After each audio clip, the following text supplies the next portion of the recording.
Gravação iniciada, presidente. Obrigado.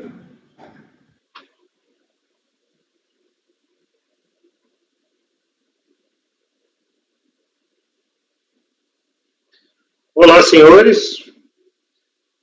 Dando seguimento aqui à reunião de julgamento de março de 2021 da primeira turma ordinária da segunda Câmara, da segunda sessão do Conselho Administrativo de Recursos Fiscais.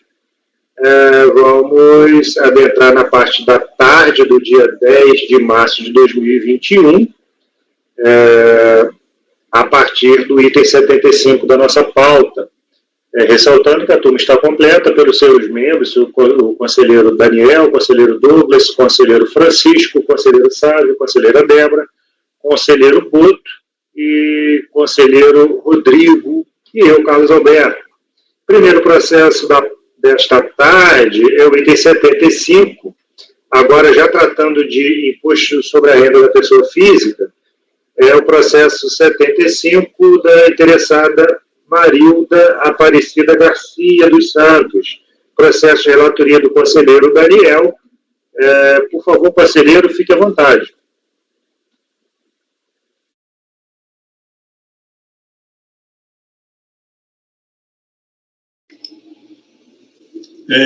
Vocês conseguiram abrir na pasta, né, dos 75?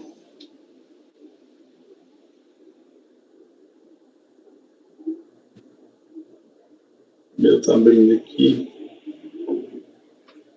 Eu estou com um arquivo que eu tinha baixado já ontem, se não me engano, Daniel. Se tu não mudou, eu estou com ele já aberto. Tá. Maria Vânia, né?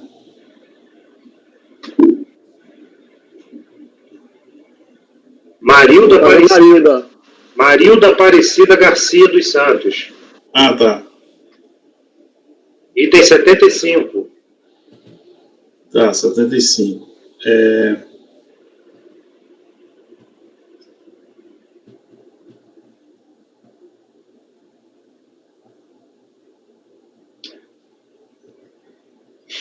Daniel, eu acho que a pasta 75 que você tinha colocado lá está com o processo de Neide Rodrigues de Souza. É isso mesmo ou eu estou confundindo alguma coisa aqui? Não, para mim... tá certo. Eu que abri o 76, tá certo. Marilda Aparecida.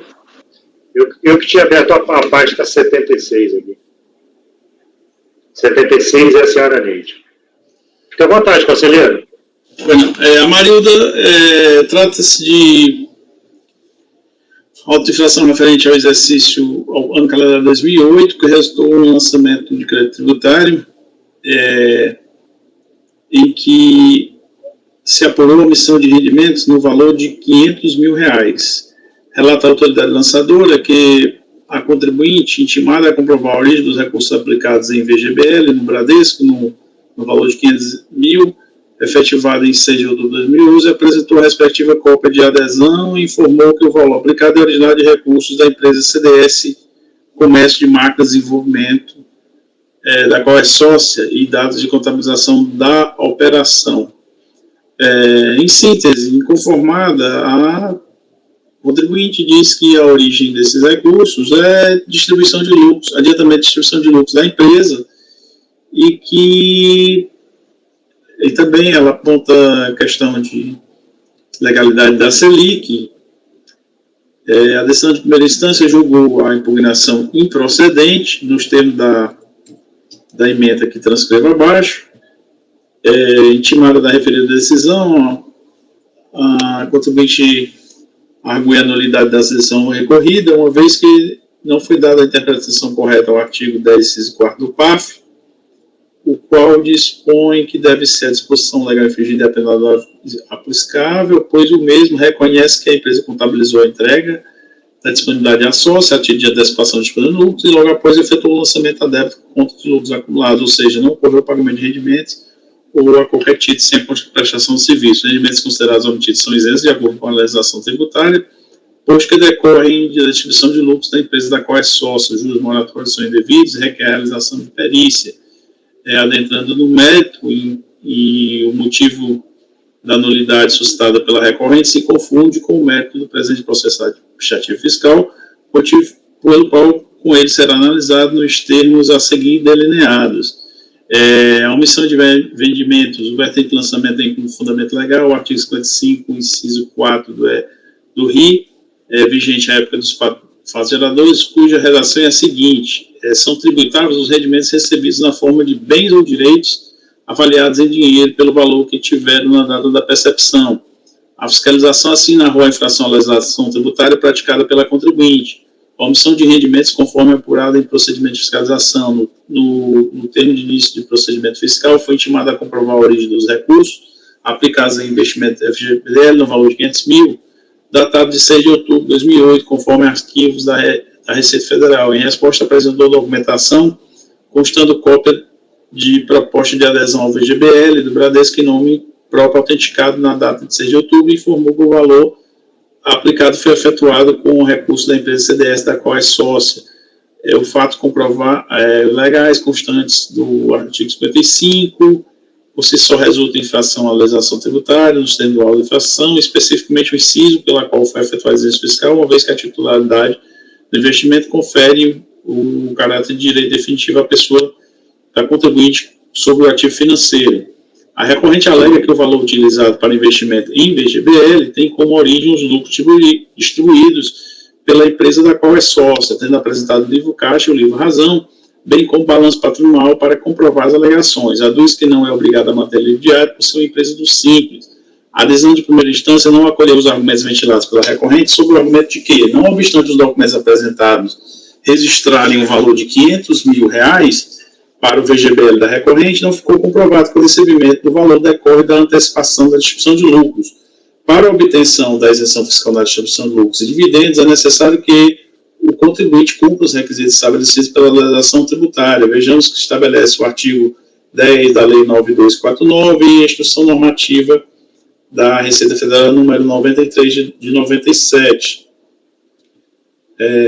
Lucros e dividendos distribuídos.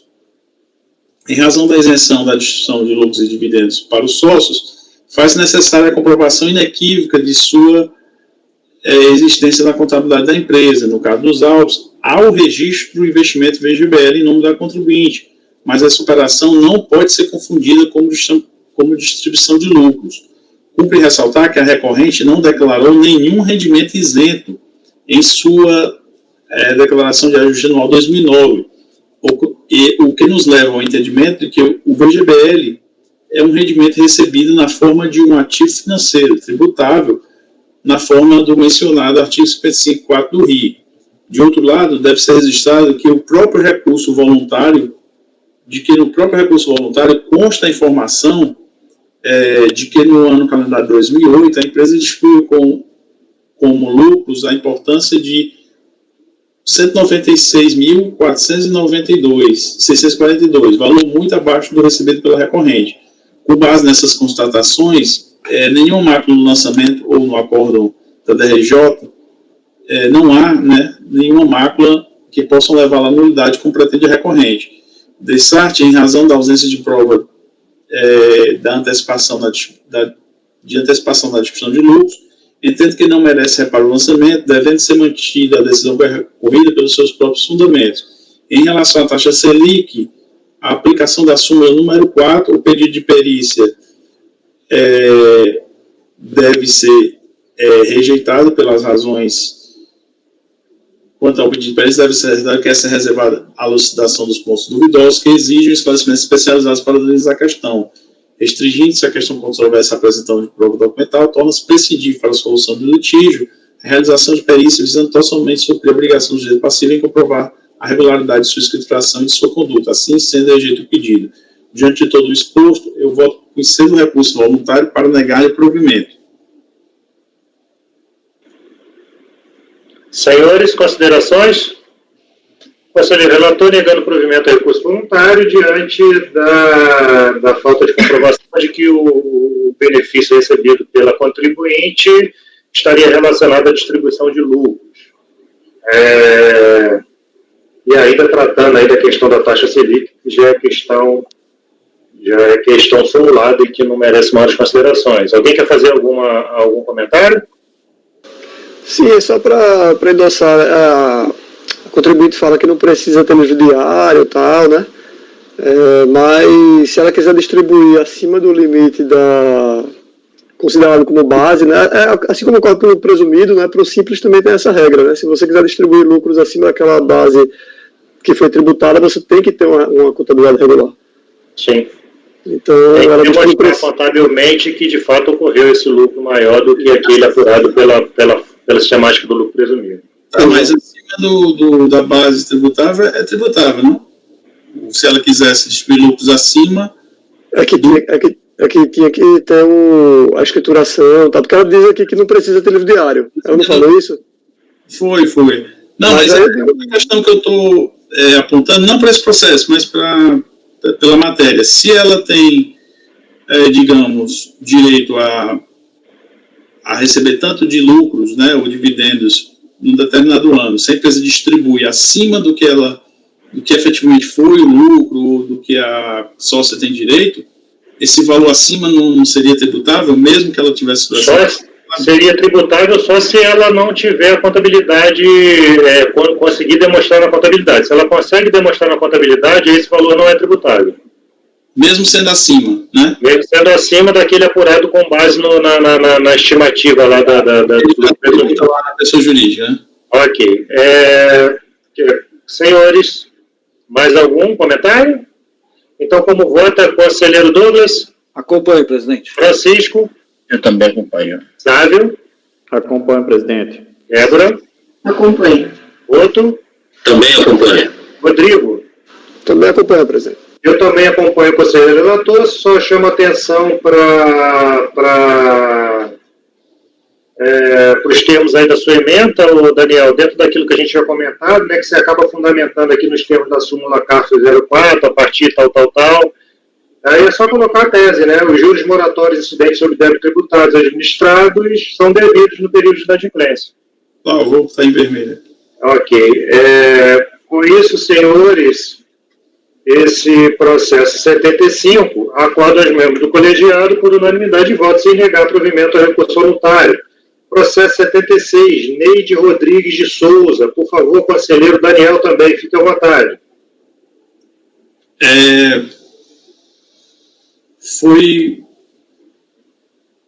um auto de infração que apurou a omissão de elementos caracterizados por depósito bancário de origem não comprovada, com base no artigo 42 da Lei 9.430. Cientificado o auto de infração, o contribuinte interpôs o recurso, a impugnação, alegando que, em sede preliminar, a nulidade do auto na medida em que não teria atuado diante de qualquer fato gerador, já que os valores apontados pela fiscalização decorrem de movimentação de sua empregadora. Assim, invoca o artigo 5º, 2 da Constituição, no sentido que ninguém será obrigado a fazer ou deixar de fazer alguma coisa sem virtude de lei para alegar a inexistência de justa causa para a lavratura da auto de infração. No mérito pontuou que trabalhou para a empresa Gontijo Associadas Limitada, exercendo a função de secretária no período em questão, a qual, consoante afirmada a fiscalização, firmou o contrato de prestação de serviço com a empresa Harold Indústria, Comércio de Alimentos, resultando daí a movimentação na conta número tal do Bradesco, que se refere a valores de interesse único e exclusivo de sua, então, empregadora, a qual, à época, enfrentava restrições creditícias, não constituindo qualquer renda em seu favor, cita acórdão da Câmara Superior de Recursos Fiscais, informa que, após conhecimento dos termos da atuação fiscal, procurou o representante da empresa Gontijo, comunicando que estaria sendo prejudicado, uma vez que a movimentação financeira de sua conta não decorria de sua renda. Assim, apresentou os seguintes documentos: certidão de nascimento, procuração fornecida pela empresa Harold para o senhor Geraldo Magela, declaração da empresa Gontijo, acerca de sua contratação para a realização de serviços administrativos, na função de secretário, no valor de R$ 1.500, e contratos entre a empresa Harold e Gontijo. Ao final, requer o afastamento integral do lançamento, repetindo que não obteve para si qualquer renda. A decisão de primeira instância julgou a impugnação improcedente nos termos da seguinte ementa. É constatado que, enfim, transcreva a ementa, a contribuinte foi cientificada da decisão e reiterou os termos apresentados na impugnação da elegibilidade passiva da contribuinte, como destacar que a tese da defesa da recorrente foi acolhida parcialmente pela fiscalização, ou seja, a autoridade fiscal acatou para excluir da tributação 4 cheques no valor de R$255 mil, que foram aceitos como decorrência de um contrato de prestação de serviços firmado pela ex-empregadora da recorrente, Gontijo Associados Limitada, com a empresa Harold e Gontijo Associados. Portanto, o fisco ratificou parcialmente, a fiscalização, aliás, ratificou parcialmente as alegações da recorrente, no sentido de que sua conta corrente em cotitularidade do Bradesco era usada pela empresa Gontijo e Associados Limitada. Assim sendo, entendo que a utilização da conta corrente por terceiros é matéria incontroversa. O que restou para a recorrente demonstrar foi a origem do valor excedente a R$1 milhão movimentado pela Gontijo. Nesse sentido, entendo que o lançamento do crédito tributado deveria ter sido realizado em face da empresa Gontijo Associados, uma vez que restou comprovado nos autos de que era esta quem, de fato, movimentava a conta corrente da contribuinte. Abalizando esse entendimento, vários são julgados deste CAF com destaque para o acordo número tal. Assim, este tribunal entendeu, por editar a súmula número 33, a titularidade dos depósitos bancários pertencente. A titularidade dos depósitos bancários pertence às pessoas indicadas nos dados cadastrais, salvo quando comprovado com documentação hábil e idônea o uso da conta por terceiros. Súmula CAF número 32. Destaque, considerando que a própria autoridade lançadora registrou que a conta corrente da contribuinte é efetivamente utilizada e movimentada por terceiros, esta é comprovado que houve interposição de pessoa, guardando verossimilhança à alegação da recorrente de que era mero depositário dos valores que transitaram em sua conta corrente no Bradesco. Nesse sentido, acolho a preliminar de elegibilidade passiva da contribuinte. Diante do exposto, voto por conhecer do recurso voluntário para dar-lhe provimento. Senhores, considerações?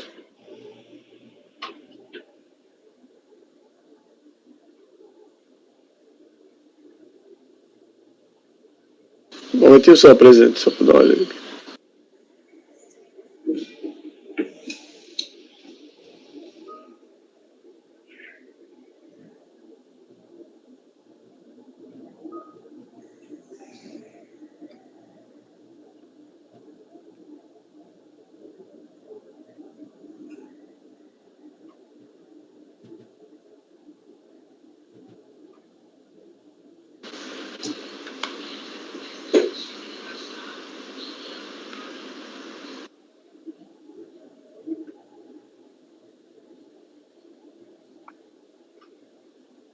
Aqui ele rateou, a fiscalização rateou os depósitos entre ela e a empresa, né? Inicialmente. Ou não? Não, porque. Não, tem uma tem uma cotitular, né? Ah, tem uma cotitular, certo. Mas o que a fiscalização fez é o seguinte, com base nos documentos que ela apresentou, beleza, realmente a Gontijo utilizou sua conta. Mas você só conseguiu provar 1 milhão. O restante é seu, você não comprovou. Entendeu? Então, eu acho que, com base nessa constatação da fiscalização, que ela reconhece que a conta dela foi utilizada por terceiros, né, e os valores são altos, e realmente ela só ganhava R$ 1.500 por mês, aqui eu vejo como o meu convencimento foi no sentido de que realmente ela é uma interposta pessoa, não movimentou esse dinheiro, né, na minha avaliação. Beleza, não está provado que o remanescente realmente foi utilizado, mas 1 milhão foi, né? E ela era uma pessoa humilde, então eu acho que é um típico caso de aplicação da súmula 32, né? A meu ver.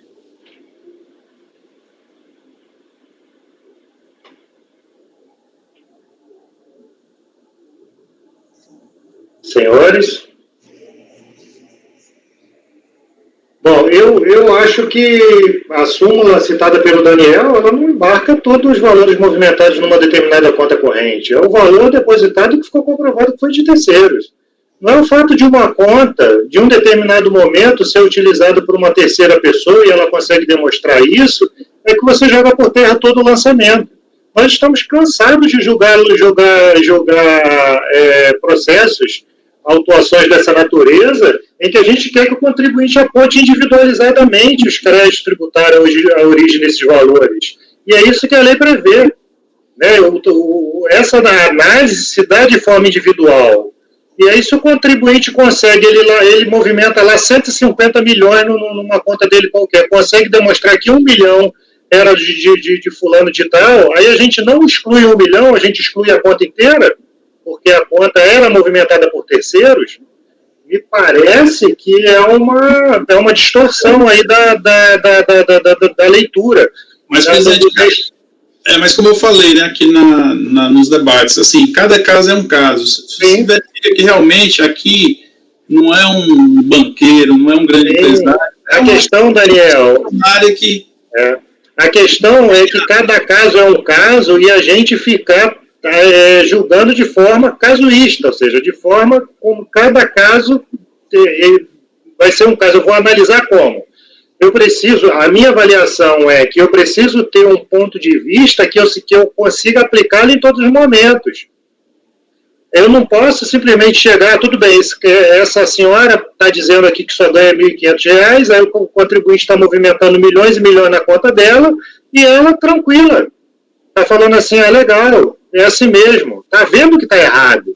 Não faz sentido, qualquer pessoa que né, com o mínimo de discernimento é capaz de evidenciar que eu, sendo um funcionário que mereço ganhar R$ 1.500 por mês, o patrão vai ficar movimentando o dinheiro dele na minha conta. Eu estou participando disso. Aí o que acontece? Mas tudo bem, ela só ganhava 1.500. E qual a diferença dela para o cara que ganhava 50? E para o cara que ganhava 1,5 milhão por mês? Né? A gente está tratando, ou seja, a gente está tratando a natureza da infração pela foto do contribuinte. E pela foto que se apresenta nos autos. Você mesmo está dizendo assim, não ficou provado, mas eu acho que é.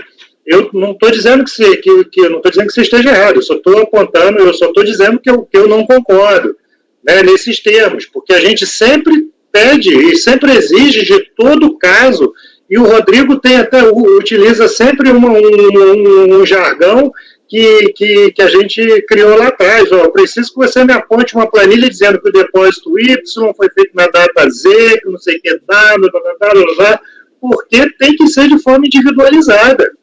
Se for assim, meu amigo, a gente nunca vai manter um lançamento de crédito tributário em que o contribuinte comprovou pelo menos uma movimentação. Porque a gente não dá para chegar para outro contribuinte e falar assim, mas lá na Dona Neide eu mantive o lançamento porque, coitadinha, a gente nota que ela era uma pessoa simples e tal. Que seja uma pessoa simples. Eu não conheço a senhora Neide, acredito exatamente no que está aqui. Mas a verdade dos fatos é que ela estava nesse imbróglio, movimentando como que uma pessoa que ganha R$ 1.500 por mês, ou seja, 18 mil no ano, entende como correto movimentar 4 cheques que somam R$ 1 milhão na minha conta. Será que é difícil essa pessoa entender por que o patrão está fazendo isso? E ela não está tendo benefício nenhum para isso? Assim, eu não acho que a leitura dessa súmula citada pelo Daniel, ela seja nesse sentido, né? Porque ela fala a titularidade dos depósitos bancários pertence às pessoas indicadas no dado caso, salvo quando comprovado com documentação hábil e idônea o uso da conta de terceiro. Mas quando comprovado que a titularidade daquele depósito ali não pode ser, usou uma vez, então cai tudo. Aí era simples.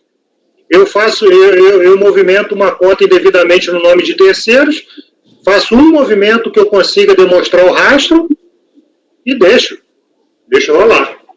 É assim, não me parece que essa seja o caminho assim, mais adequado e mais compatível com aquilo que a gente já tem decidido sempre aqui. A gente tem decidido isso sempre. Tem que exigir do contribuinte falar assim, a gente pegou o camarada, eu lembro de uma situação simples que quando eu fui o relator e eu falei assim, olha, o contribuinte precisava comprovar, eu estou vendo que ele é um dono de um pequeno comércio, movimentou tudo na conta dele, mas ele precisava demonstrar que aquela movimentação era do negócio dele, ou seja, era de terceiros, aí, porque era ônus dele, aí o representante do patrono, do contribuinte, falou assim, mas o senhor que está dizendo isso não está na lei. Eu falei, não, está na lei sim, está em tal lugar licenciado. E a gente manteve o lançamento. O cara que era camelô e que tinha 3 lojinhas de garagem lá no sul. Qual a diferença desse cara para essa senhora Neide? Qual a diferença da senhora Neide para os advogados que chegam aqui, que a gente reiteradamente identifica, que eles recebem valores de contribuinte, mas não mantém controle nenhum, e acabam movimentando esses valores na conta deles, e quando na verdade, eles não... E a gente tributa na conta deles porque ele não consegue comprovar o repasse. Ah, ele comprovou um repasse. Se ele comprovou um repasse, então é de terceiros os valores? Né? Então a gente cai tudo? Não sei, eu acho que assim, esse encaminhamento não está alinhado ao que a gente normalmente tem julgado. Mas assim, Daniel, eu estou só manifestando o meu ponto de vista e absolutamente respeitando o seu ponto de vista sobre o tema. Tá bom? O seu e, como sempre, de todos os demais colegas. Senhores, alguma consideração adicional? Presidente, se me permite, em dezembro a gente julgou, eu tinha um caso muito semelhante a esse também, foi movimentação, o moço falava que o contribuinte admitia que houve a movimentação da jurídica, foram identificados pagamentos da jurídica, a fiscalização excluiu, foi mantido, porque o contribuinte não comprovou os demais lançamentos, como o dele, né? Foi excluído o que foi identificado como movimentação da jurídica. Eu também concordo com o senhor, que essa súmula aí, a interpretação não é toda, mas aquela que foi... Mas aqui, Débora, não é que ela não era sócia da pessoa jurídica, ela era empregada, né? Só tem essa diferença, mas... Não, mas no meu caso também, era uma pessoa bastante simples, eu não sei, eu não me recordo se era uma loja de venda de automóveis ou peças, assim, uma pessoa extremamente simples, tanto é que o recurso dela, assim, era meia folhinha, assim, falando, eu emprestei o meu nome pro meu patrão movimentar a movimentação do comércio ali, eu não tenho nada a ver, mas ele não conseguiu comprovar. O que a fiscalização identificou foi excluído, né, foi tributado lá na jurídica, e o que ficou, infelizmente, é o que me diz, né, está na conta corrente de titularidade, é dele. Então, se ele não consegue comprovar, e é um caso muito semelhante ao seu, assim, uma pessoa também bastante humilde, simples, e a gente não teve o lançamento. Teve aquela mês passado, que foi aquele caso que teve sustentação oral minha também, só que aí já chegou para a gente que a fiscalização já excluiu uma das contas, porque viu lá pelos livros da empresa, tudinho, que aquela conta que estava no nome da pessoa física era exclusiva a movimentação da PJ. Então já chegou para a gente dizendo, isso aqui eu tirei daqui porque é da PJ. O resto, que não comprovou que era da PJ das outras contas, tudinho, era das pessoas físicas. Então eu acho que essa súmula, o que ela quer dizer, na verdade, é que, tipo assim, apesar do cadastro estar no nome da pessoa física, da conta, tudinho, é quando há uma comprovação de que ela efetivamente é totalmente utilizada por um terceiro, né? Aí você pode imputar os valores a esse terceiro. Acho que 1 ou 2, ou alguns depósitos, 4, enfim, alguns depósitos, aqui no caso são os depósitos mais vultuosos, obviamente, mas não significaria que todos os depósitos seriam desse terceiro, né? Mas da mesma forma como ela conseguiu comprovar que os maiores de 250 mil foram da empresa, também tem vários depósitos aqui de 50 mil, por exemplo, que se fosse da empresa, caberia ela também comprovar, de alguma forma.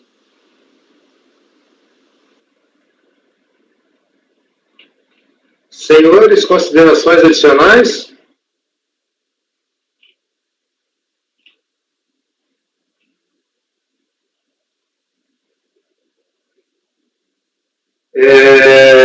Daniel, mantenha a tua conclusão, só para eu saber, para submeter ao colegiado. Presidente, eu mantenho em função da 1 milhão, né, que, assim, e pelos fundamentos aí que eu já expus, eu pensei que realmente não até posta a pessoa. Ok. Como vota, conselheiro Douglas?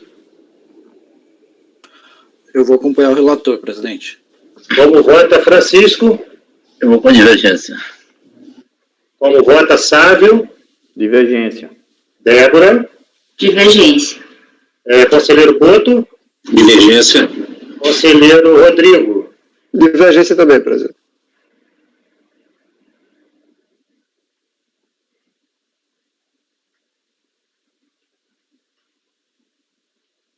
Ok.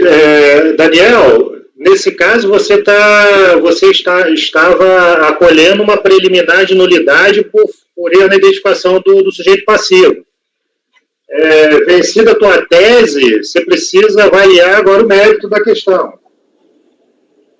Tá, então agora eu nego o provimento. Ok. E o mérito da questão é exatamente a falta de comprovação, porque se tivesse comprovado, a gente identificava que era de terceiro, e porque não tem esse elemento, não é isso? Então, senhores, deixa eu só ver. No mérito, o conselheiro relator está negando o provimento. Como vota o conselheiro Douglas? Nego o provimento também, presidente. Ok, Francisco? Eu acompanho o relator e o Douglas. Sávio? Acompanho, presidente. Débora? Acompanho. Boto? Acompanho. Rodrigo? Me acompanha, presidente. Ok, senhores, eu também. Vamos então ao acordo de membro do colegiado por maioria de votos.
Vamos ver se fica assim adequado, senhores. Acordo de membro colegiado por maioria de votos em rejeitar a preliminar de nulidade por erro na identificação do sujeito passivo, vencido o conselheiro Daniel Melo Mendes Bezerra, relator, e Douglas Cacaso Kuchiyama, que reconheceram a nulidade do lançamento, no mérito, por unanimidade de votos, em negar provimento ao recurso voluntário.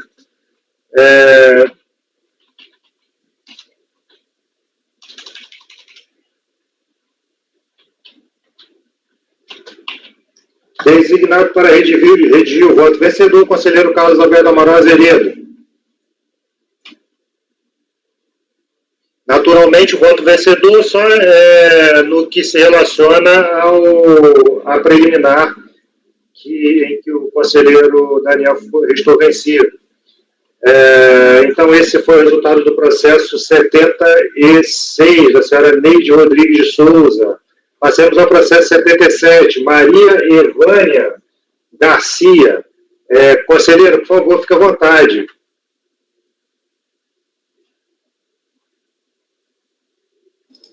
Presidente, caso vou ser mais objetivo por tratar-se de tema reiteradamente submetido ao colegiado, que é depósitos bancários de origem não comprovada, artigo 42 da Lei 9.430. No caso, o lançamento aqui se deu obviamente por depósitos bancários de origem comprovada, que a contribuinte alega que foram meros repasses de aluguéis, né, que ela administrava, né? Ela disse que esse dinheiro não constituiu renda porque foram repasses de aluguéis. Ela aduziu nos seguintes termos: aponta a Receita Federal que a planilha apresentada por si só não faz prova dos aluguéis recebidos e repassados aos proprietários dos imóveis. Isso porque a única prova que ela apresenta é uma planilha em que ela discrimina: aqui é um aluguel, aqui é uma comissão, aqui é tal, e ela não faz. Embora tenha sido juntada à defesa preliminar, a cópia de uma planilha detalhada com o nome de cada proprietário, sua inscrição no CPF, bem como o valor do aluguel recebido mês a mês. Como afirma o acordo, a planilha não é suficiente a comprovar o alegado de defesa, pois pode ser manipulada à vontade da recorrente. Ocorre que este não é o caso, pois se verificada com acuidade, será possível verificar a riqueza de detalhes da mesma, com as informações já citadas. Assim, como forma de comprovar de forma cabal alegado, somente se a Receita Federal, a seus termos, checar as declarações dos proprietários citados, pois a autuação está sendo feita por presunção, conforme confirmou o acordo. Então, deverá também presumir que os dados oferecidos são verdadeiros, como de fato é. Cabe aqui também esclarecer que se trata de uma pessoa física que administra bens sem o amparo de uma imobiliária, não tendo à disposição os contratos de locação. A recorrente se limitou a apresentar a planilha em que discrimina tipo de pagamentos, depósitos e transferências, data, valor e identificação do responsável pelas transações. Além de recebimento de aluguéis, os quais representam a grande maioria dos depósitos efetuados, há depósitos recebidos com o título corretais sobre vendas e pagamentos de avaliação de imóveis. Todos esses pagamentos têm natureza de rendimentos tributáveis. A ressalva para o caso dos autos é que a recorrente afirma ser mera administradora de bens de terceiros e os aluguéis recebidos eram repassados a cada proprietário. Alega a recorrente que, por não possuir o aparato de uma imobiliária, não dispõe dos contratos de locação. Todavia, além de não apresentar os contratos de locação, também não foram apresentados os contratos de administração dos imóveis e a comprovação do repasse do valor recebido do valor enviado a cada proprietário, ou recebido por cada proprietário, né? A planilha elaborada unilateralmente poderia ser útil para um confronto com outros elementos de prova, contratos de intermediação, recibos de comissão, etc. Todavia, considerada isoladamente, não se presta para comprovar a origem e a natureza dos depósitos realizados nas contas correntes da autuada. Então, em que pese o esforço argumentativo da recorrente, para afastar a presunção ou omissão de rendimento estabelecida pelo artigo 4.2, eu digo que essa presunção não foi afastada, aqueles termos que eu já coloco em outros votos, né, que são bastante conhecidos. Sim, a razão de ausência de comprovação da origem, de comprovação das origens dos valores que transitados na conta, a decisão recorrida não merece reforma, devendo ser mantida pelos próprios fundamentos. Diante do exposto, voto por conhecer do recurso voluntário para negar o provimento.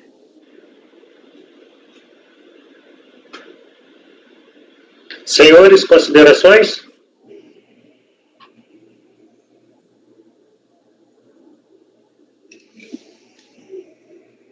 Caso típico de movimentação financeira apenas com alegação, né, de que não pertence ao próprio contribuinte, mas apenas transitor e sem a devida comprovação. Como vota conselheiro Douglas? Conselheiro relator negando provimento do recurso voluntário. Por favor, conselheiro Douglas. Acompanho, presidente. Conselheiro Francisco. Eu também acompanho. Ávio. Acompanho, presidente. Débora. Acompanho. Boto. Acompanho. Rodrigo. Acompanho, presidente. Ok, senhores, eu também acompanho o conselheiro relator. No item 77 da senhora Maria Vânia Garcia, processo final 2010-85, o resultado é acordo dos membros do colegiado, por unanimidade de votos, sem negar provimento a recurso voluntário. O processo seguinte, também de relatoria do conselheiro Daniel, Contribuinte Maria da Luz Viegas. Por favor, conselheiro, item 78 da pauta, processo final 2011-51. Esse caso também é depósito bancário de origem não comprovada, em que a impugnação foi julgada improcedente pela DRJ, e a contribuinte apresenta recurso voluntário, alegando, em síntese, que houve uma irregularidade no mandado de procedimento fiscal, uma vez que não foi obedecido o prazo de 120 dias nele estabelecido. A contribuinte readquiriu a espontaneidade pelo fato de o procedimento fiscal ter ficado paralisado por mais de 60 dias. Conforme informado no curso da fiscalização, a recorrente é empresária do ramo de turismo e disponibiliza diversos serviços aos seus clientes, tais como venda de camarotes para o carnaval, shows, etc., através de parcerias. Sendo assim, por tratar com prestação de serviço, a recorrente costumava utilizar suas contas pessoais para realizar as operações, sendo certo que muitas vezes o dinheiro entra e sai na conta no mesmo dia, não havendo aumento de riqueza. Desconsiderou todas as razões supostamente não comprovadas, sem se atentar que algumas entradas se tratavam de resgates de contas de investimentos. O aludido lançamento foi omissão em pontos importantes, no que tange às entradas e saídas das contas correntes, que ocasionavam saldos negativos no final do exercício. Estou conhecendo o recurso. Preliminarmente, eu trato a questão do mandado de procedimento fiscal, o MPF. Essa questão já é objeto de súmula, né? Que eu não coloquei aqui, mas vou colocar, e que a gente sabe que eventuais irregularidades, né? Não entro nem no mérito se houve ou não irregularidade, porque como a gente já trata o MPF de muito tempo, é um mero instrumento de controle, né, e qualquer eventual irregularidade não poderia, de forma alguma, macular nem o procedimento fiscal, nem o processo administrativo fiscal. Então, portanto, impõe-se a rejeição da preliminar de nulidade em relação à questão do MPF. A recorrente argumenta que adquiriu a espontaneidade pelo fato de o procedimento ter ficado paralisado por mais de 60 dias. Não assiste razão à recorrente. Explico. Não há prova nos autos de que a ação fiscal ficou paralisada por mais de 60 dias. Em verdade, não houve qualquer interrupção do procedimento fiscal, tendo este o prazo razoável e regular para o desenvolvimento dos trabalhos de fiscalização. Assim, a tese da recorrente não possui nenhum efeito prático, uma vez que não é o caso de apresentação de declaração retificadora. Desse modo, rejeita-se o argumento recursal de reaquisição da espontaneidade. Em relação à omissão de rendimentos, alega a recorrente que os depósitos bancários de origem não comprovada em sua conta corrente se deram em razão do exercício de atividade empresarial, uma vez que trabalha no ramo de turismo e disponibiliza diversos serviços aos seus clientes. Através de documentos colacionados ao presente recurso, a recorrente demonstra a sua participação em alguns eventos recreativos. Contudo, não há necessária correlação de maneira individualizada entre os depósitos efetuados na conta corrente da recorrente e referidos eventos. E ainda, não foi demonstrado que os valores que transitaram na conta de depósito eram de terceiros, sem integração ao patrimônio da contribuinte. Em outras palavras, não houve a necessária comprovação da natureza não tributável dos depósitos, né? De outra sorte, a alegação de que a fiscalização desconsiderou o fato de a conta bancária ter saldo negativo no final do exercício não merece prosperar. Isso porque a saída do numerário não tem relevância do ponto de vista da presunção de omissão de rendimentos estabelecida pelo artigo 42 da Lei 9.430. No que pertine à alegação de que se tributa resgates de investimentos próprios da contribuinte, não há elementos nos autos que identifiquem essa assertiva. Assim, não comprovada em ausência de comprovação, assim, em razão da ausência de comprovação das origens dos valores que transitaram na conta do sujeito passivo, A decisão recorrida não merece reforma, devendo ser mantida pelos seus próprios fundamentos. Diante do disposto, voto por ser recurso voluntário para negar reprovimento. Senhores, considerações?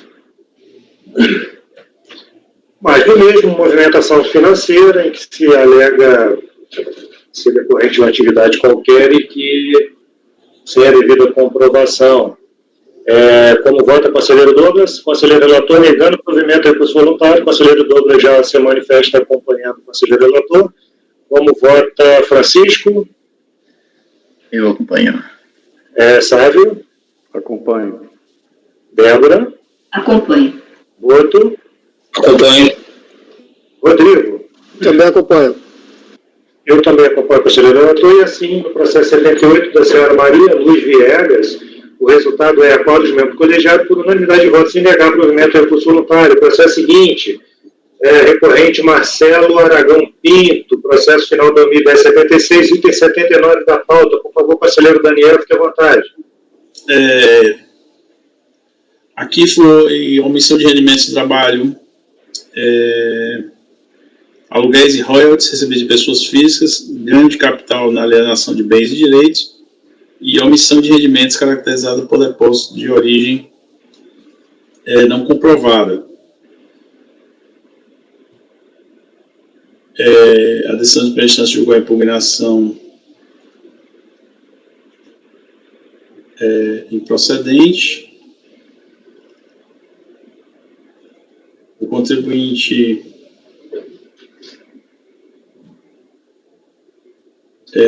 apresentou aqui, ele repete o que foi dito em sede de impugnação. Ele diz que a decadência do lançamento em relação aos depósitos bancários ocorridos entre janeiro a dezembro de 2004 e da omissão de aluguéis nos meses de março e abril de 2005, com base no disposto no artigo 150, parágrafo 4º. Quanto ao ganho de capital, alega que o valor obtido na alienação de um bem imóvel do pensionário se destinou à aquisição de um terreno e edificação de um imóvel destinado à sua residência, gozando do Instituto da Retenção, de que trata o artigo 22, segundo do RI, estando ainda o valor da alienação abaixo do limite estabelecido para isenção.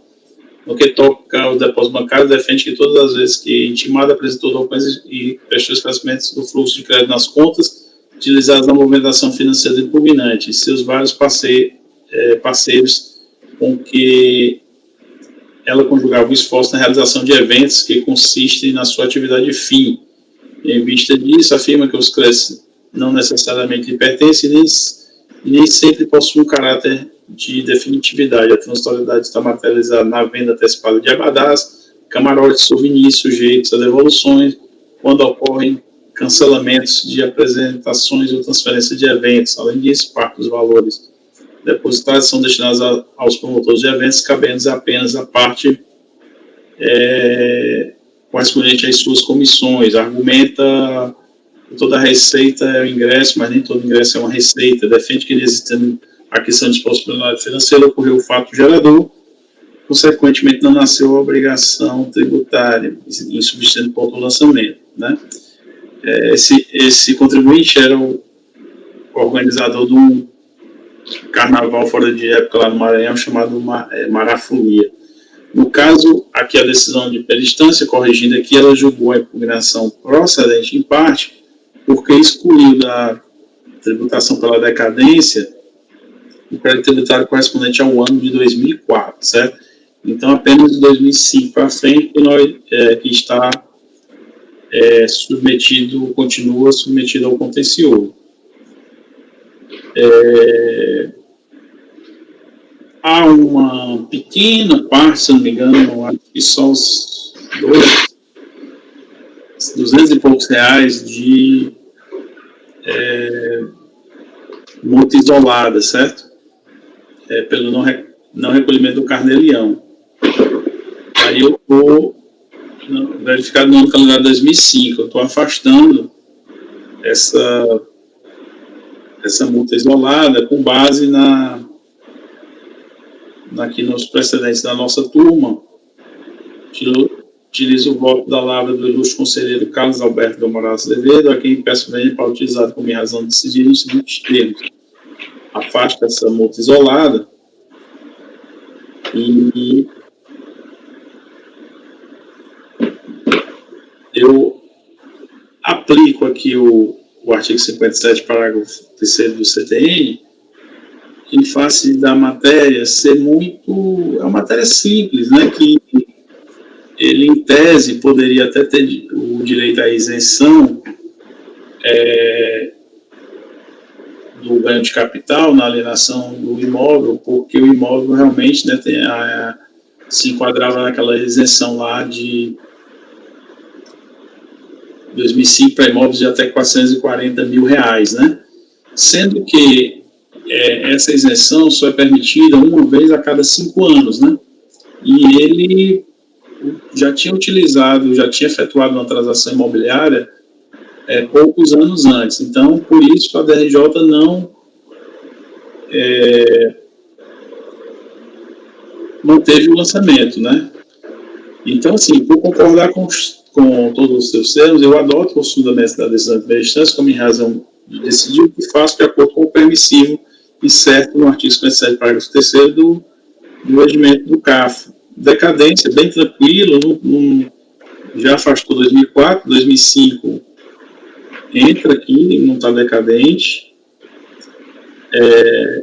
Aí vem a questão dos depósitos bancários também, muito similar ao processo anterior, até a realização de eventos, carnaval, o dinheiro transita na conta, mas não faz aquela comprovação do dinheiro individualizado. Aliás, nem faz comprovação nenhuma, quanto mais individualizada. Então, em relação ao ganho de capital também, bastante tranquilo, porque ele perdeu o direito à isenção por ter feito, como eu já falei.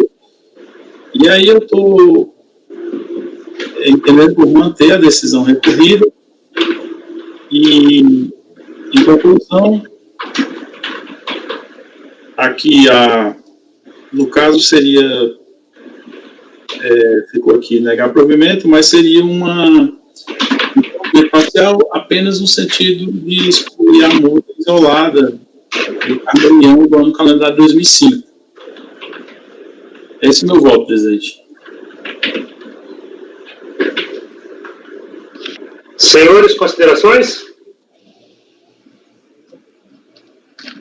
Daniel, eu, se não entendi errado no curso da leitura do relatório, você apontava que o argumento do contribuinte para a isenção seria a utilização do numerário decorrente da venda de um determinado imóvel na compra de um terreno que teria sido utilizado para a construção da sua casa, né?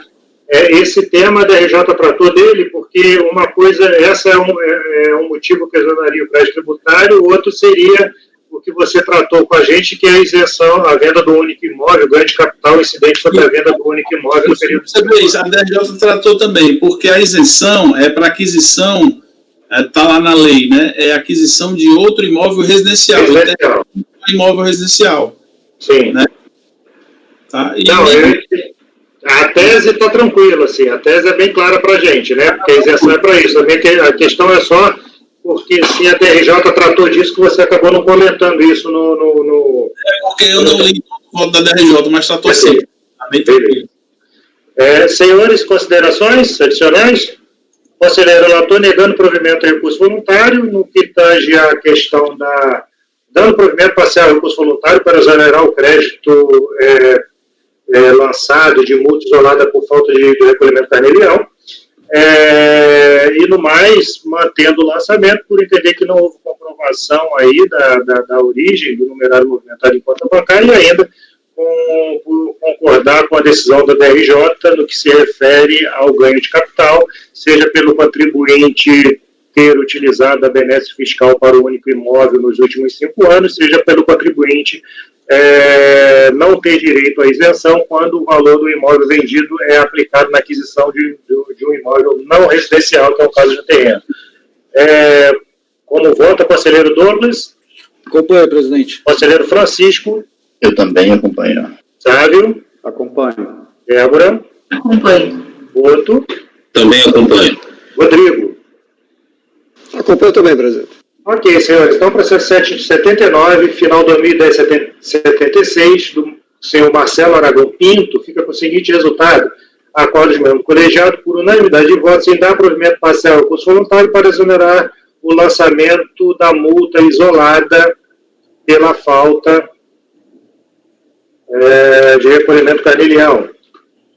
Processo seguinte, processo também de autoria do conselheiro Daniel, e o último dele nessa sequência é o processo 2011-41 da contribuinte Isolda Agra Cariri Caetâneo. Por favor, conselheiro, fique à vontade.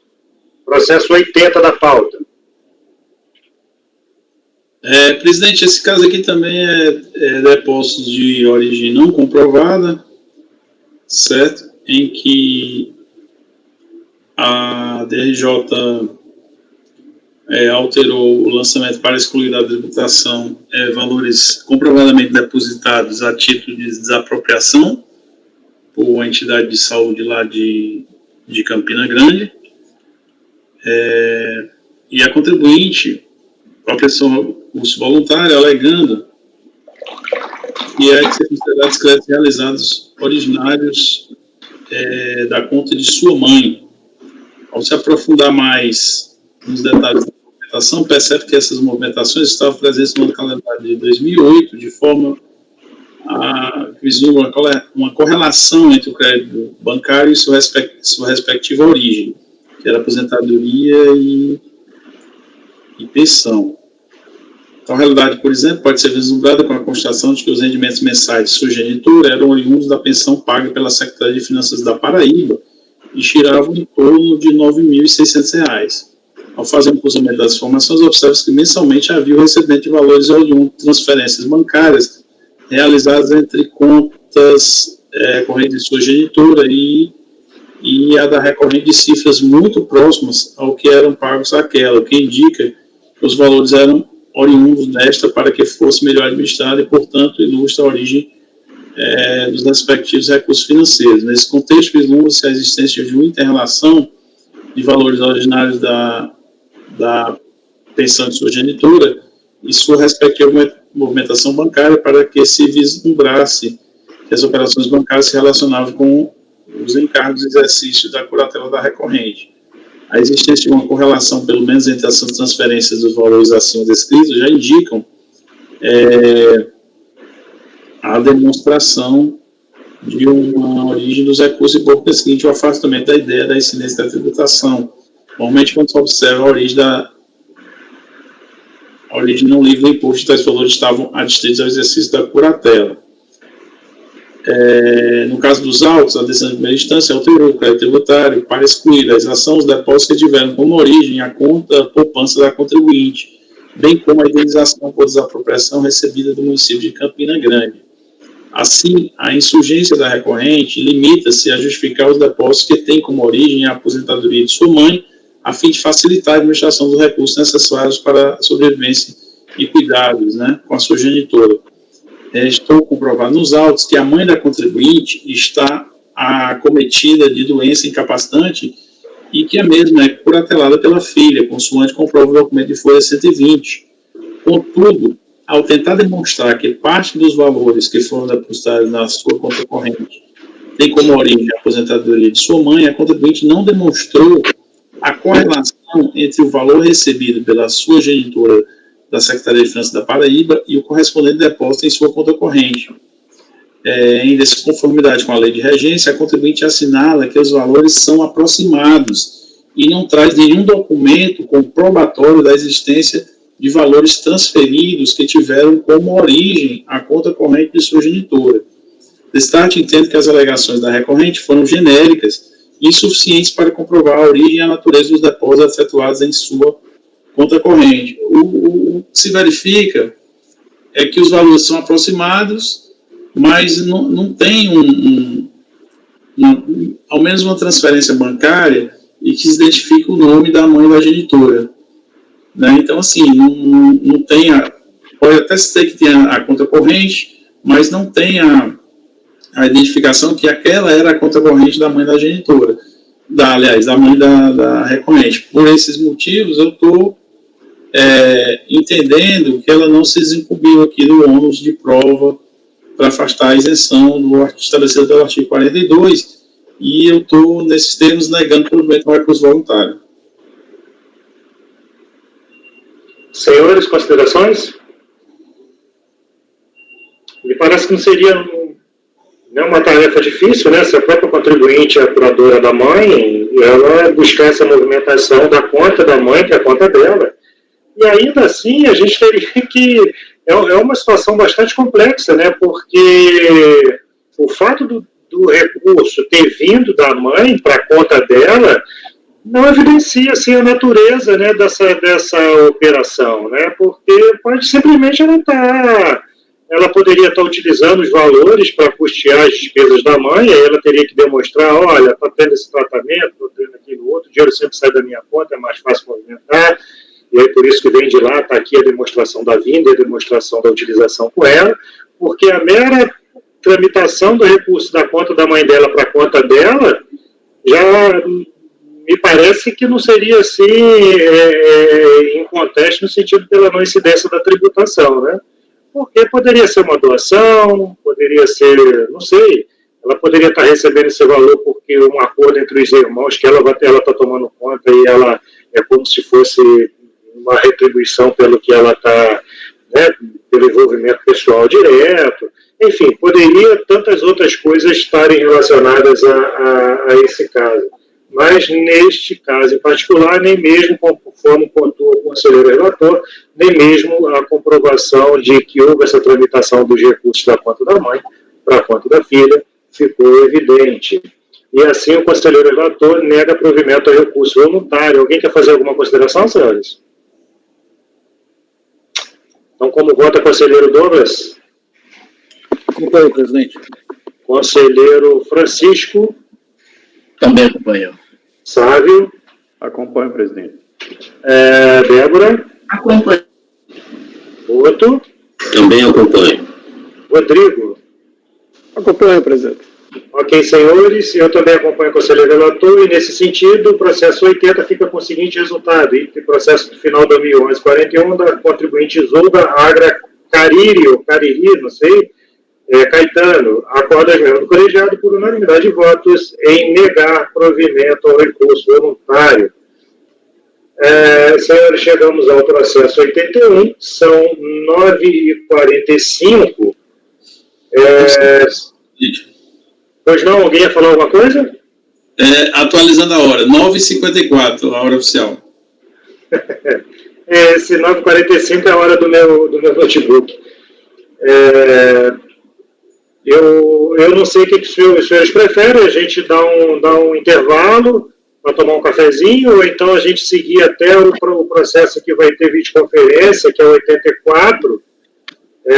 Na verdade, a gente teria 3 processos para chegar no que tem videoconferência. São 3 processos, 2 de relatoria do conselheiro Rodrigo e um do conselheiro Daniel. Ou, se vocês preferem, como nós já estamos na pauta da parte da tarde, a gente para por aqui e volta à tarde para dar seguimento, inclusive com a manifestação já com a apresentação, participação externa do contribuinte, né? Ou seguimos esses 3 aqui e paramos para voltar só à parte da tarde. O que os senhores acham? Vamos seguir os 3. Dá para seguir. Todos de acordo? Sim. Então vamos seguir, senhores. Item 81 da pauta, final 2008-46, relatoria do conselheiro Rodrigo Monteiro. Por favor, conselheiro. Recorrente Fátima Regina dos Santos Jacó. Ok, presidente. Também é um caso de imposto de renda da pessoa física, decorrente de omissão de rendimentos caracterizado pelo depósito bancário sem origem comprovada. Termo de verificação fiscal. Durante a fiscalização, o contribuinte foi intimado a apresentar os extratos bancários. A fiscalização informou que, após diversas tentativas frustradas de intimação, a recorrente se manteve inerte e demonstrou o objetivo de procrastinar o encerramento do procedimento fiscal.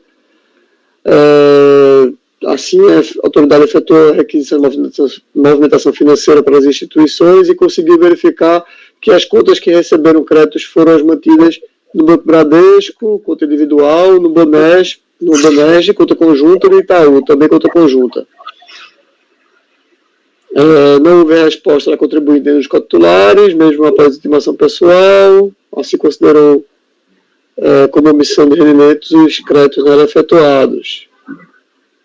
Aqui eu transcrevo parte do que ponderou a autoridade fiscal. Então,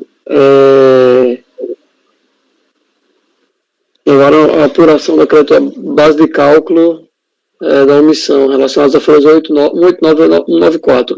A recorrente apresentou impugnação, alega com base, basicamente o seguinte: preliminar de cessamento de direito de defesa, por conta da fiscalização sobre sucessiva negativa, não entregou cópia do processo administrativo, a desautorizada quebra de sigilo bancário, os depósitos bancários, mesmo após o advento da Lei 9430, por si só não constitui fato gerador, e alega a aplicação exorbitante da multa em caráter confiscatório. A DRJ julgou o procedimento do lançamento, no recurso voluntário ela reiterou as razões da impugnação. Então, iniciando aqui o voto com a preliminar de cessamento de defesa, que ela alega que teve a sua defesa prejudicada por não lhe ter fornecido a cópia do processo administrativo fiscal quando pleiteado. Em suas razões recursais, afirma que peticionou a fim de requerer prazo, pleito não atendido pela autoridade fiscal, pois, segundo esta, o deferimento comprometeria o encerramento do procedimento fiscal. No entanto, entendo que não merecem prosperar as razões da recorrente. Aqui eu cito o artigo 10 e 59 do decreto 7235 sobre a nulidade. Então, concluo que para ser considerado nulo, o lançamento deve ter sido realizado por pessoa incompetente ou violar a ampla defesa do contribuinte, que esta deve ser comprovada. Pois bem, no TVF, a autoridade fiscal narra de forma detalhada o trabalho que teve para tentar intimar a contribuinte de todas as formas, seguindo sempre o determinado das normas legais.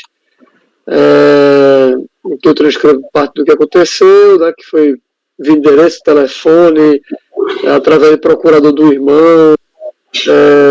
Após todas as tentativas frustradas, houve intimação por edital. Somente após o não atendimento de tal intimação no prazo concedido foi que a autoridade fiscal solicitou os extratos diretamente às instituições financeiras.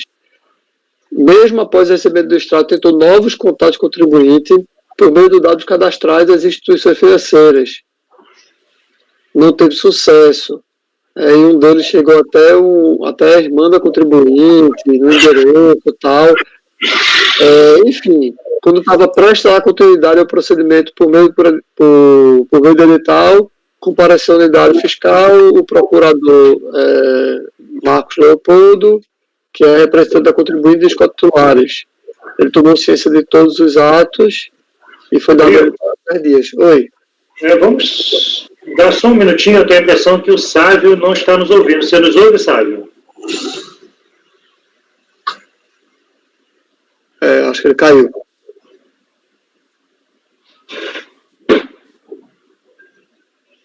Tá aparecendo cinza aqui para mim, né? Para mim também. Eu vou tirar ele aqui, porque eu não sei se ele está nos ouvindo lá e vou... Vamos aguardar um minutinho, se ainda está na leitura do relatório. Não, você já não está mais, mas você está na leitura do seu voto. Vamos aguardar só um minutinho, Sávio, retornar, por favor. Ok.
uma Tem moto uma aí. moto.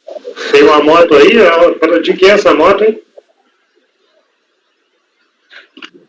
Douglas, essa é Douglas, pelo sorriso dele. Tem nem bicicleta aqui, pô.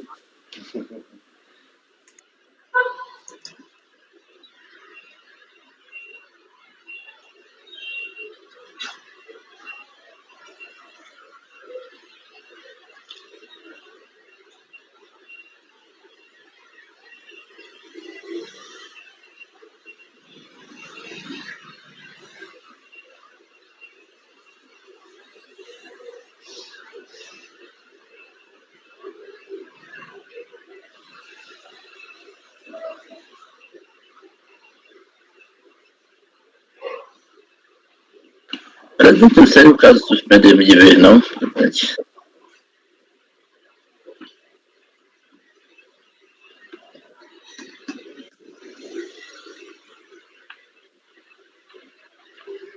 Tá sem áudio, presidente. Vamos esperar um minutinho, Dorita. Já começamos aqui, vamos ver se o Sábio volta. Que aí a gente conclui esses 3 processinhos aí que a gente se prontificou a fazer. Olha o Sábio voltando aí já. Ok? Conselheiro Sábio, nos ouve? Agora sim, presidente. Ok. Conselheiro Rodrigo, por favor, continue a leitura do seu voto. Ok.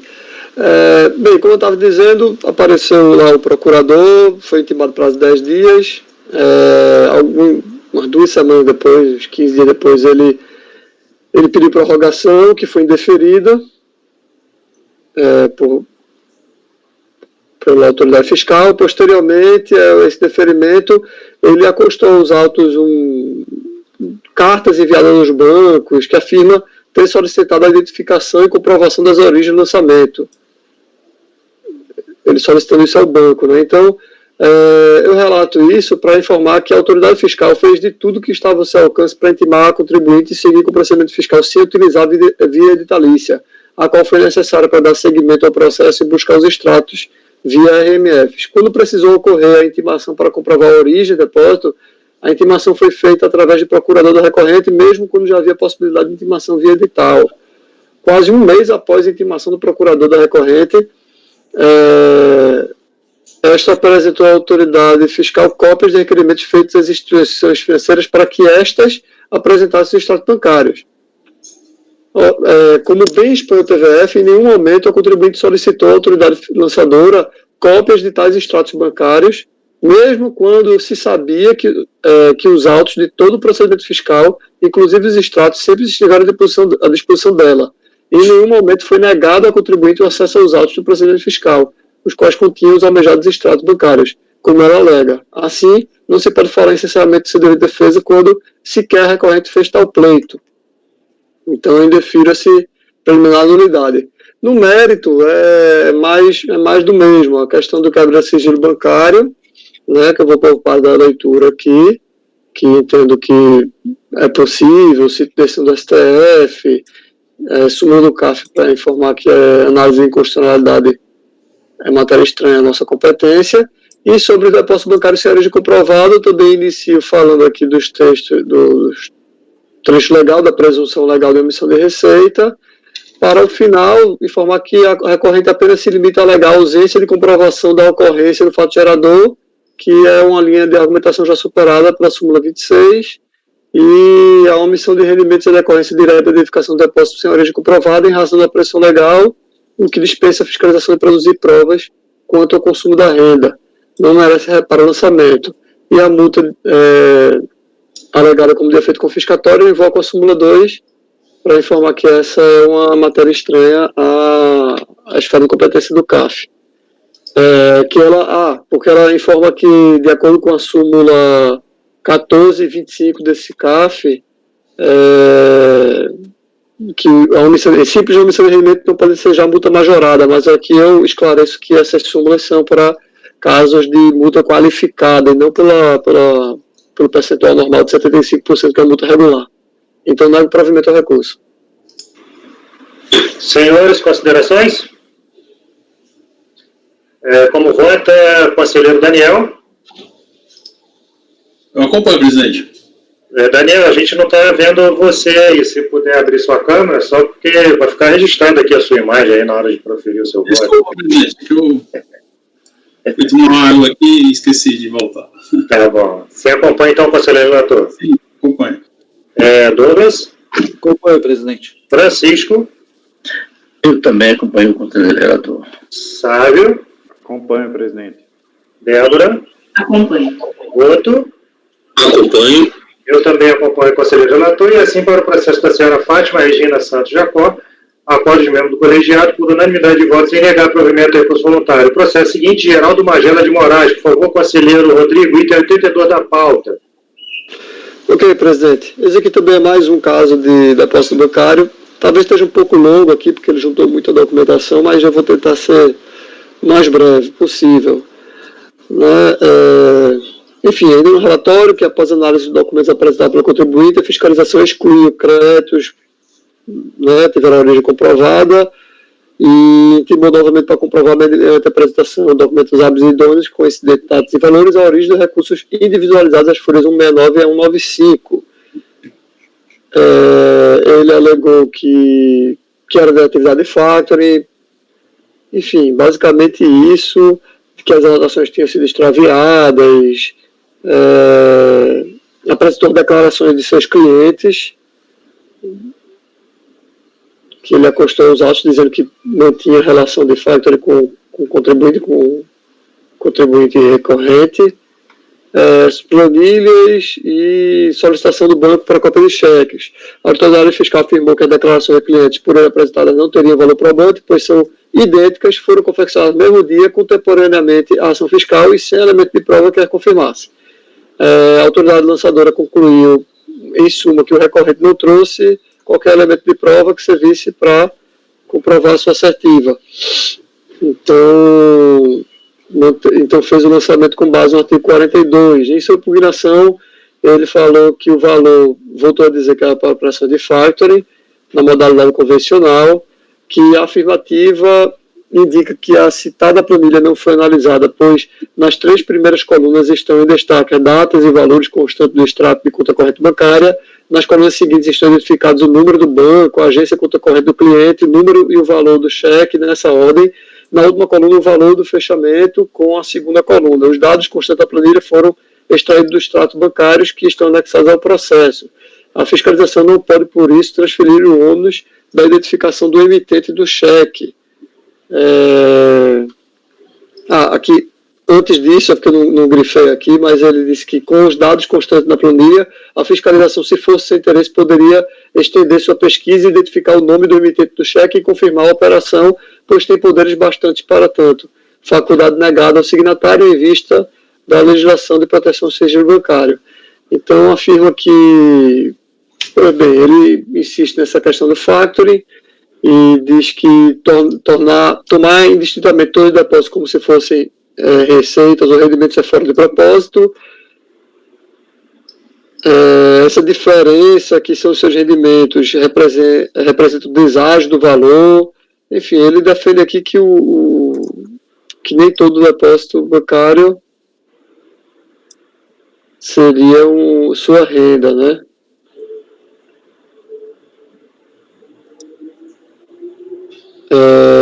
Vale dizer que considerar o valor depositado como rendimento tributável equivale a dizer que a operação não teve custos, o que é real no mundo dos negócios. Os custos existiram e ocorreram quando da aquisição do título e estão caracterizados pelos saques nas contas correntes bancárias. Ok, a DRJ julgou procedente o lançamento. No recurso voluntário, ele alegou basicamente a mesma coisa, que é a questão de factoring, informa não concordância da invalidade dada pelo relator quanto à documentação apresentadas e volta a relatar a falta de conhecimento do relator quanto aos requerimentos da relação de cheques duplicatas.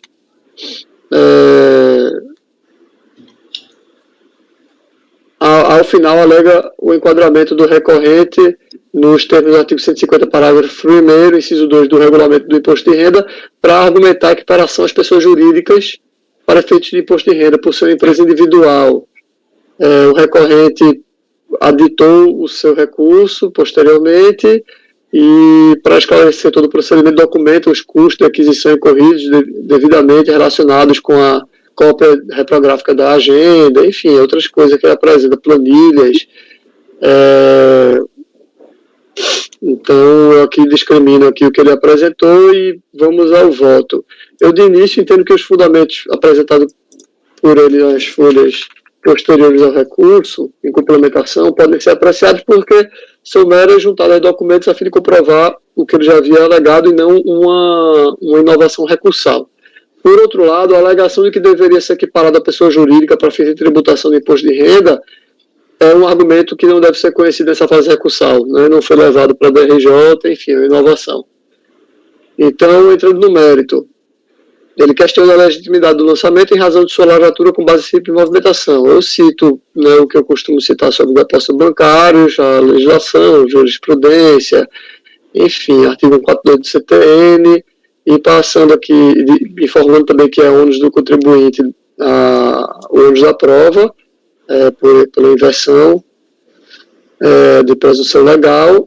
E, pois bem, para justificar os depósitos, o recorrente alega que exercia atividade factoring no ano calendário de 2006. Ao apreciar inicialmente as alegações, a DRJ esclareceu que não aceitou a documentação apresentada, pois o contribuinte não apresentou os elementos necessários para comprovar a materialidade das operações, quais sejam as datas dos empréstimos, dos respectivos pagamentos e os valores dos pagamentos. Cito o trecho aqui da DRJ. Ocorre que, em sede de recurso, o recorrente anexou diversos outros documentos, em especial planilhas contendo as informações requisitadas pela DRJ.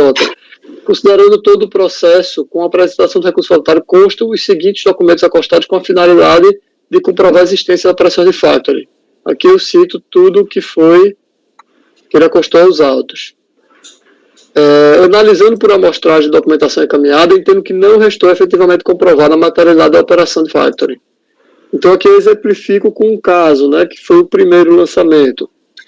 A operação de 2 de janeiro de 2006, ele anotou na agenda com o cliente identificado como Paulo. Aqui eu colaciono aqui a foto, né, da agenda. Na planilha 948, o contribuinte informa que Paulo representaria o cliente gigante das fraldas LTDA.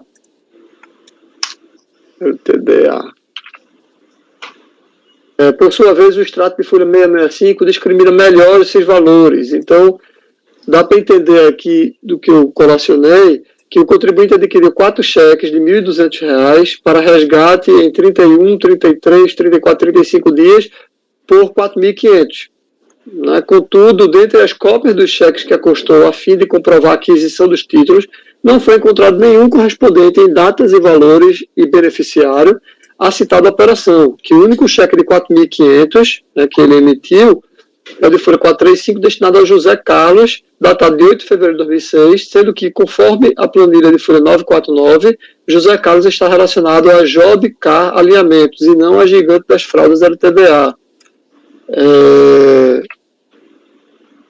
De igual forma, da análise dos extratos bancários das contas, especificamente em relação ao mês de janeiro de 2006, cito as folhas, não identifica-se qualquer débito de 4.500 no referido mês que teria a função de adquirir os 4 títulos de 1.200. Além da efetividade da operação, também não foi demonstrado qual ou quais depósitos se pretendia comprovar com os 4 cheques adquiridos de 1.200 cada, já que a relação individualizada de depósitos investigados não contempla nenhum valor equivalente na data de vencimento dos cheques, em nenhuma das contas, conforme a tabela de folhas 169 e 194. O valor do título poderia estar somado a outros e teria englobado um único depósito realizado no respectivo dia. Essa prática é comum, conforme atestam as cópias dos bordereaux do Banco Bradesco. E aqui eu informo que muitas vezes, né, um único depósito está relacionado a vários outros valores que são destrinchados. Mas, contudo, os bordereaux do Banco Bradesco apenas foram fornecidos em relação ao final do mês de agosto até dezembro de 2006. Ou seja, antes de tal período, o contribuinte controlava manualmente os depósitos. De qualquer forma, no exemplo analisado, era dever do recorrente indicar qual ou quais depósitos pretendia justificar com os 4 cheques de 1.200 adquiridos de Paulo. Se os cheques estavam contidos em um depósito realizado de forma global, era dever do contribuinte destrinchar esse depósito a fim de atestar que nele estavam contidos os valores que pretendiam comprovar. Em relação ao período acobertado pelo borderô do Banco Bradesco, também não foi possível identificar as operações de factoring, já que para tal período não há anotações na agenda do contribuinte, nem existem planilhas relatando as negociações, enfim, não há outro documento. Né? O contribuinte defende que os ganhos relativos aos títulos custodiados no Bradesco foram aqueles representados na tabela de folha 1003 a 1007. Contudo, ditas tabelas foram elaboradas pelo próprio contribuinte e não são hábeis a comprovar a efetividade da atividade de factoring, pois elas apenas indicam os valores depositados na conta, que é correspondente ao borderô, e apresentam um valor de juros estimados sem respaldo em qualquer documento. Conforme já exposto pela autoridade lançadora no TVF, o contribuinte deveria demonstrar os cheques que foram descontados em cada operação para respaldar a compra dos títulos, acompanhado dos contratos e outros documentos capazes de minimamente atestar a operação e o ganho auferido. Ou seja, para um período, né, que foi o período inicial, o contribuinte tentou demonstrar os títulos adquiridos, mas não demonstrou qual ou quais créditos em suas contas representariam os títulos. Já para outro período, o contribuinte apenas traz o borderô que destrincham os depósitos, porém não apresenta qualquer documento capaz de atestar a origem dos mesmos. Portanto, entendo que em nenhum período houve efetiva comprovação das operações financeiras por parte do recorrente. Eu até informo aqui que sabe-se que não é um trabalho simples, porém é a única forma de elidir a presunção de emissão de rendimentos, objeto dele seu lançamento. Cito aquela questão atestada pelo presidente, né, que o depósito X, realizado no dia Y, através do cheque Z, correspondia aos títulos adquiridos na data Y1 da pessoa ou empresa A, conforme débito na sua conta X1, contrato Z1, enfim, tudo vinculação deveria ser inequívoca, individualizada, demonstrada de forma didática, a fim de atestar que os depósitos foram decorrentes de atividade factoring e, assim, apenas uma parcela do valor representaria um lucro do contribuinte. Somente com tal comprovação individualizada é que o contribuinte poderia atestar que não era o valor total de cada depósito seria tributável, mas sim apenas uma parcela do mesmo, ocasião em que seria revelado qual seria essa parcela passiva de tributação. Não basta o contribuinte apenas alegar com base nas planilhas que seu lucro teria sido de 125 mil, como afirma, era seu dever comprovar que efetivamente apenas uma parte dos depósitos poderia ser objeto de tributação, pois seria decorrente da atividade factoring, o que não foi feito. Ademais, as citadas planilhas que ele mesmo aponta atestam que o recorrente auferiu um lucro da ordem de 125 mil no calendário, ou seja, a informação apresentada na declaração de ajuste está equivocada, pois foram apenas declarados rendimentos tributáveis de 14.850. Isso demonstra o acerto do presente lançamento com base na presunção de omissão de rendimentos caracterizada pelo depósito bancário, pois a omissão de fato ocorreu. Portanto, não merece reparo o lançamento. Portanto, nego o provimento ao recurso. Senhores, considerações?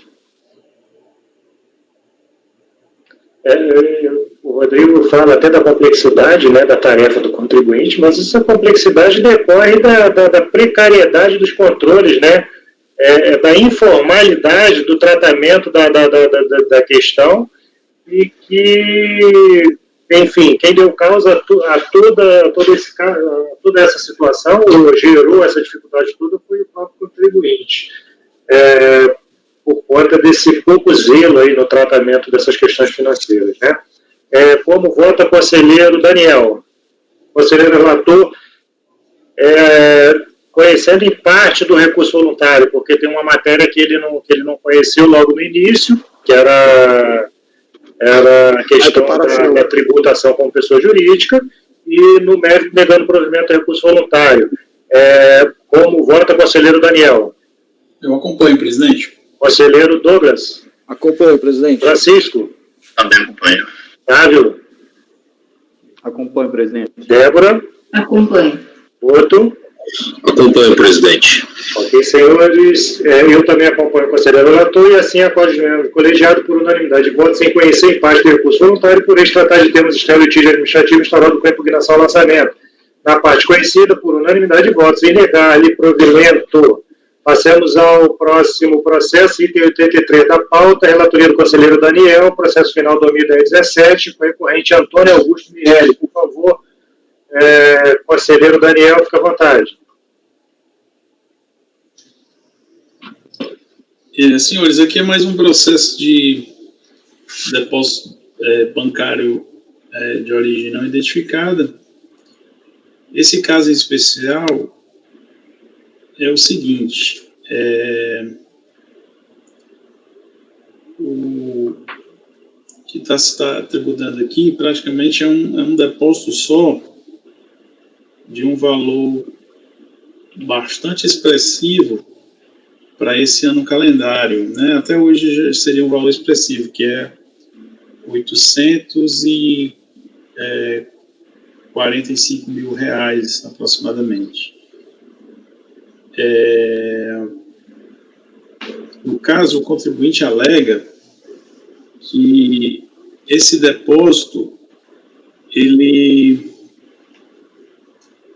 é decorrente de um recebimento de uma...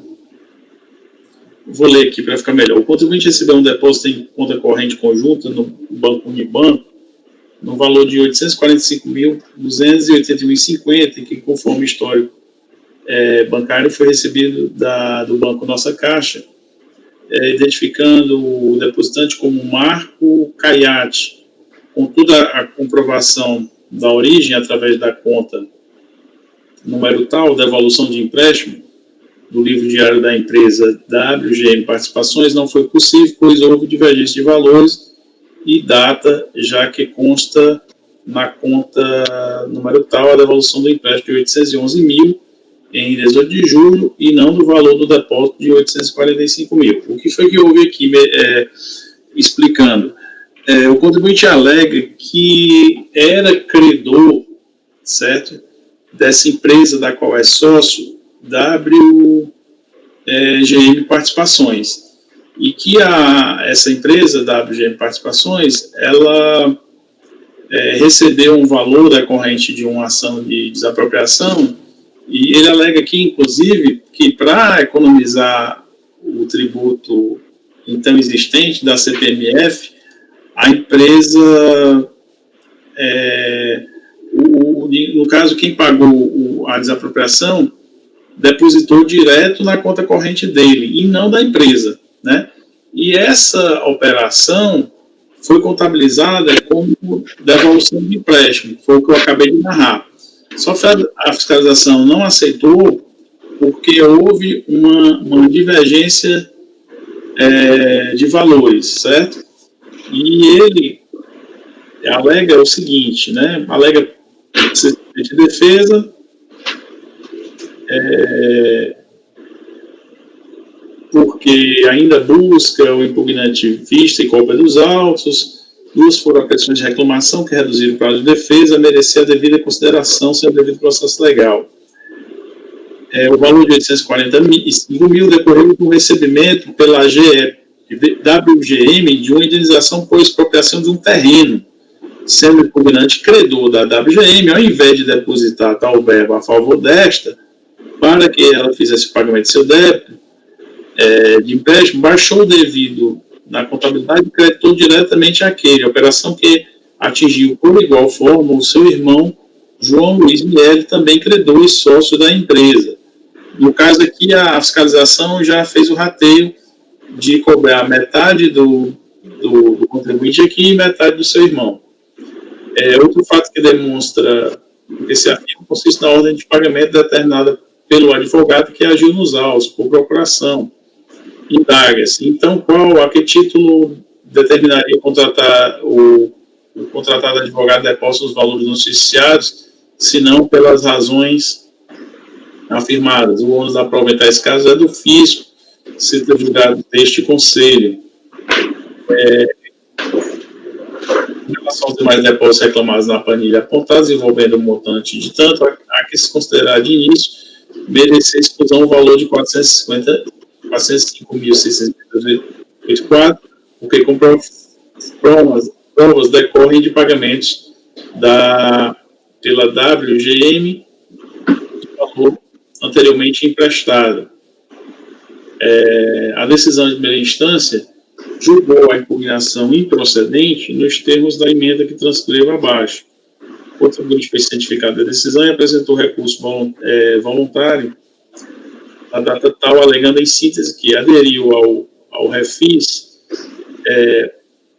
para pagar parte do lançamento, limitando o recurso voluntário a refutar o depósito de R$ 845.281,50, e afirma ter decorrido do recebimento de um empréstimo, como já relatei, sendo impugnante credor da WGM, ao invés de depositar o valor dessa, fez o depósito diretamente, né?